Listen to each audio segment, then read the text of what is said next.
In this video, I would like to show you how to measure the pressure of air at the top of the column. What I will do in this video is I will pump water in the column, and I will measure the pressure of air at the top of the column. So the way I have done this is, the setup consists of the column, as well as the pressure indicator that you see here. So the pressure indicator is connected to a tap at the top of the column.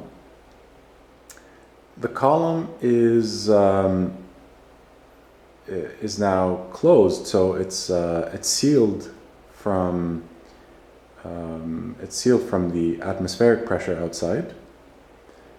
And when water will be pumped in the column, then the air at the top will be compressed. I have bleeded the sensor in this for this experiment. Simply, what I have done is I have injected pressurized air through one of the ports of the indicator, and I have connected another impulse line to the other port of the indicator, and that's how I have purged any water that may be in the indicator. So that way I only have air inside the indicator.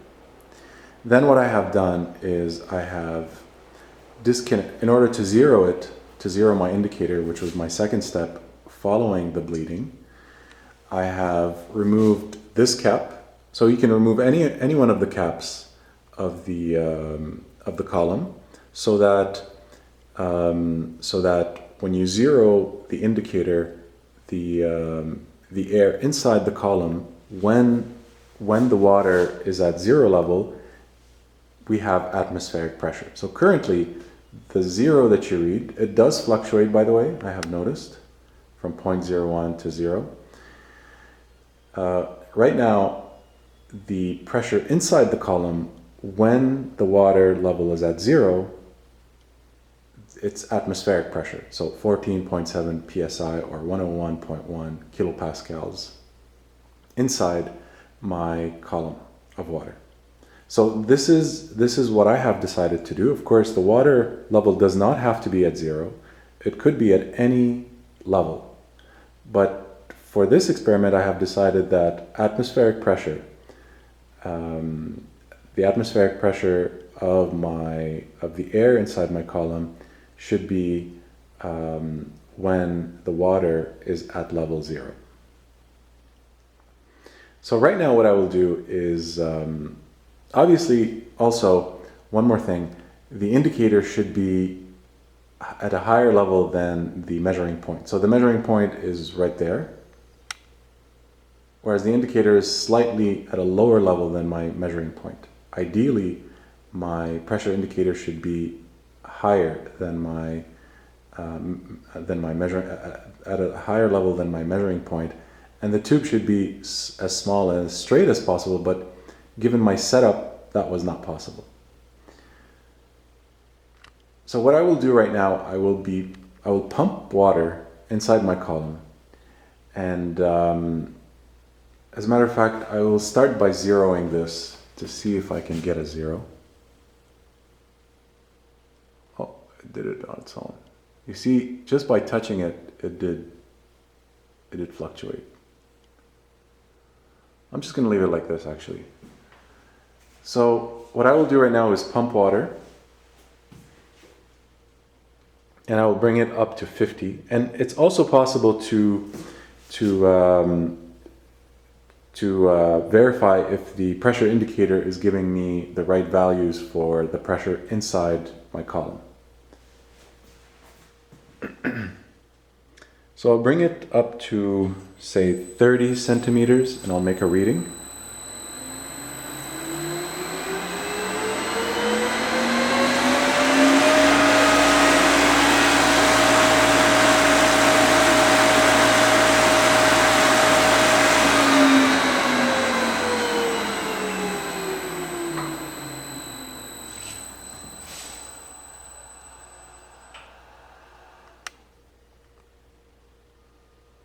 So I'm at approximately 29.5, not quite, but approximately 29.5. And my pressure indicator is showing 6.17 psi. The maximum water that I can get here, so the height of the column itself is a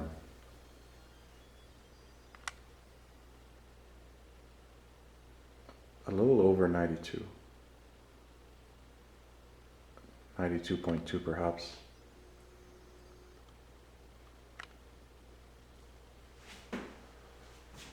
So what I will do again right now is I will put even more water in my column. So as you can see already, you see condensation. And one of the reasons why it's condensing, water condensation meaning water turning into air, the air becoming liquid, or water vapors in the air turning into liquid, is partly because of the pressure. So the more pressure, the higher the pressure, the faster the condensation. The lower the pressure, the slower the condensation. So I will increase the pressure even more. And as well, I should mention that there is a safety valve. So this glass should not. This is plastic acrylic plastic. The material that the column is made out of. This is it should not crack or under pressure. There is a safety valve at the top of this flange. Not the flange actually. There is one on top of the red, the red kind of platform that you see there. There is a safety valve that should release pressure in case the pressure reaches 50 psi. So in case the pressure reaches 50 psi inside the column, the safety valve will release the extra pressure.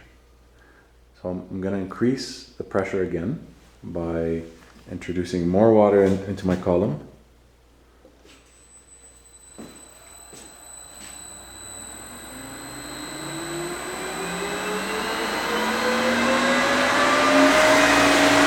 I'll bring it to 50.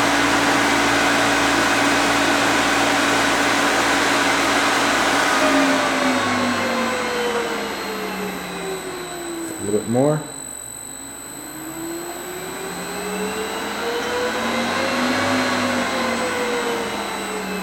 I'm at around 50.5.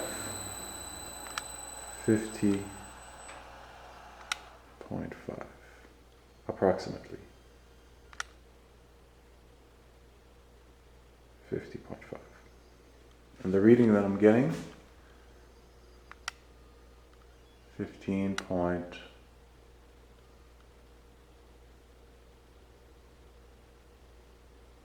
We have to wait until it stabilizes. Just gonna make another reading here.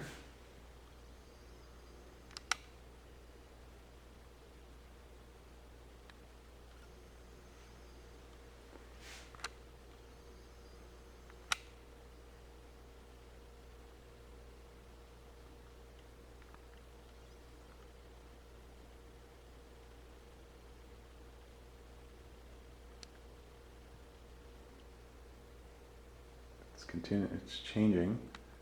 Say 15.38 psi. I'm gonna again increase it. I'll try to get as high as I can.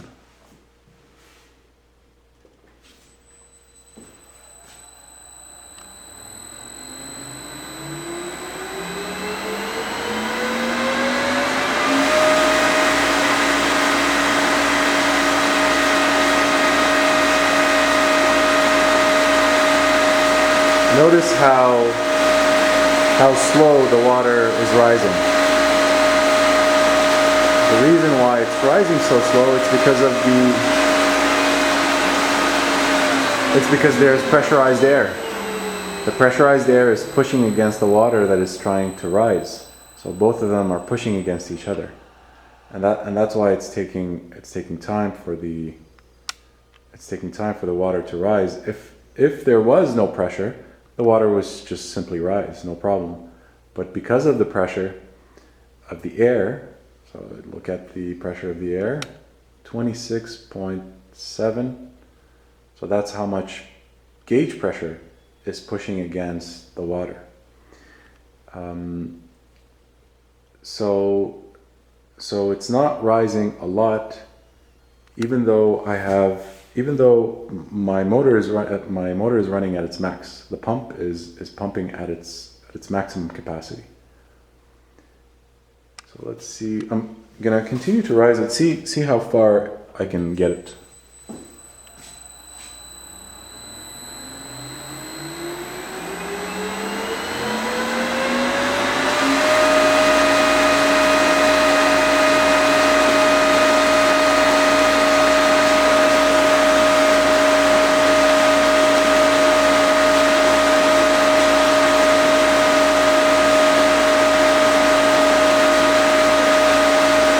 You can see it's barely rising. You can barely see any water rising.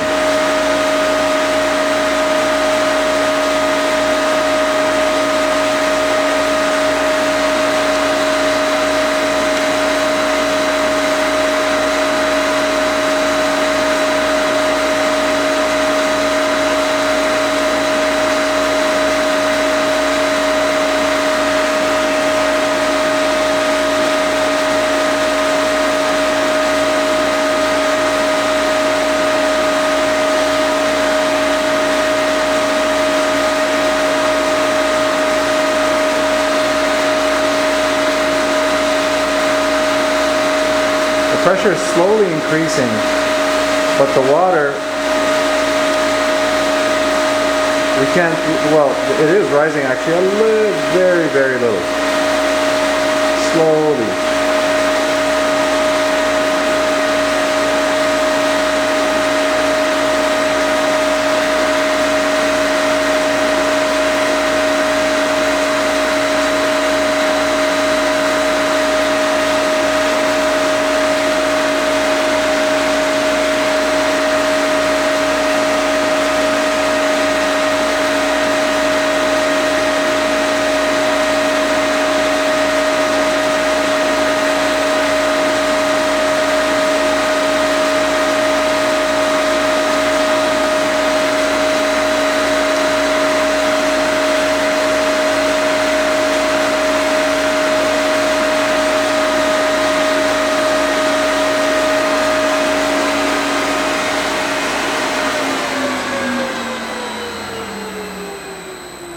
Obviously, when the pump stops pumping, there's less pressure because there's less water being pushed. So that creates less pressure.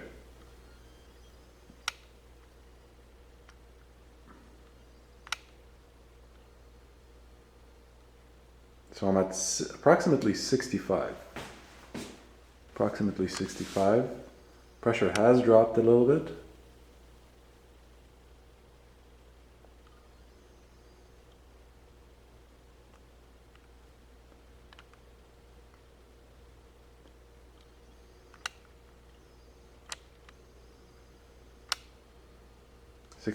And it's very difficult to make it rise faster.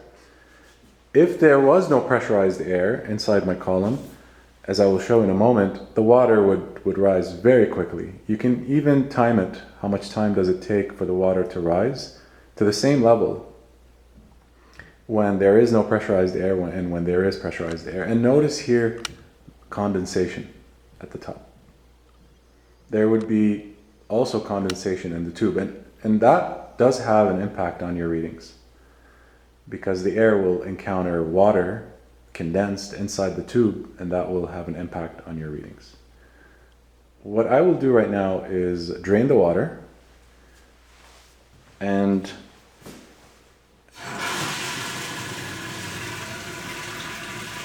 even when the water drains, it drains very fast because of the pressurized air.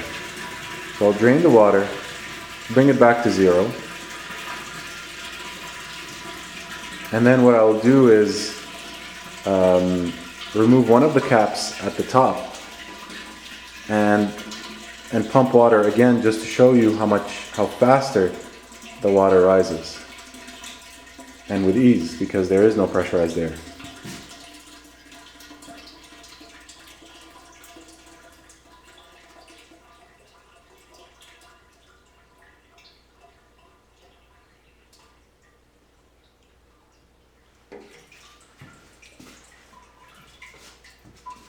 So what I will do is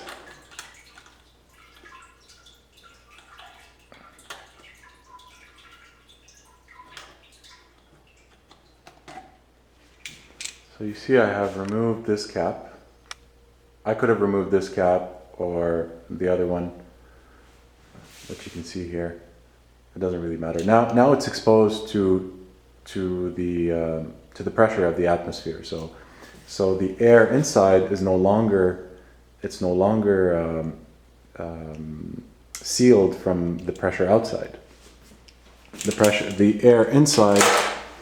air outside can go inside the column, and the air inside the column can go out. Obviously, as the water will rise, there will be less and less air at the top.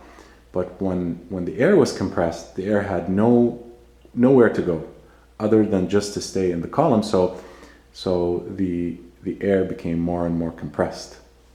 And that's why we saw condensation at the top. And now there's less condensation, because the pressure inside the column has gone down. So what I would like to do right now is to raise the water inside the column, and you'll see how fast and with how much ease the water is able to rise, because it's only the air pressure that is applying pressure on the water, which is much less than what I had.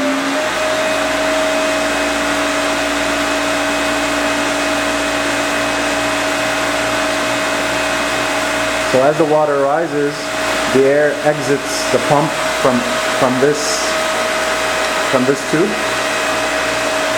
So the water has no difficulty rising.